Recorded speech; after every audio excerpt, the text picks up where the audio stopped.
ভারত বাংলাদেশ স্থল বাণিজ্যের প্রায় ৮০% হয় বেনাপোল বন্দর দিয়ে। এই বন্দর দিয়েই বছরে প্রায় ৪০,০০০ কোটি টাকার পণ্য আমদানি ও ৮,০০০ কোটি টাকার পণ্য রফতানি হয়। দ্বিপাক্ষিক এই বাণিজ্যিক কার্যক্রম থেকে বিপুল রাজস্ব পায় সরকার।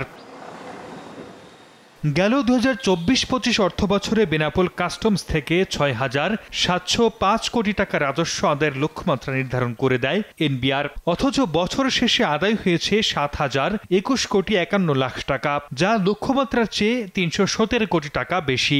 ওজন স্কেলে প্রকৃত যে ওজন সেটি দেওয়ার ফলে স্বচ্ছতা, জবাবদিহিতা আগের চেয়ে অনেক বৃদ্ধি পেয়েছে। বেনাপোল বন্দর দিয়ে যে পণ্য আমদানি হচ্ছে সেটা পরিবহনের ক্ষেত্রে পদ্মা সেতুর সুফল আমরা ইতিমধ্যে পাচ্ছি।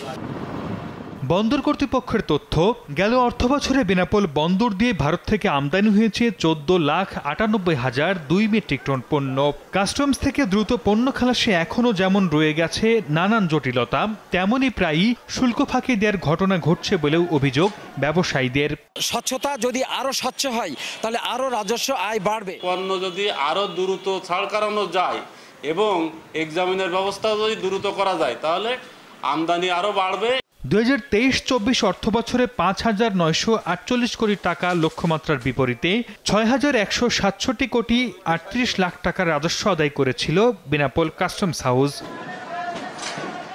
সময় সংবাদ, বেনাপোল।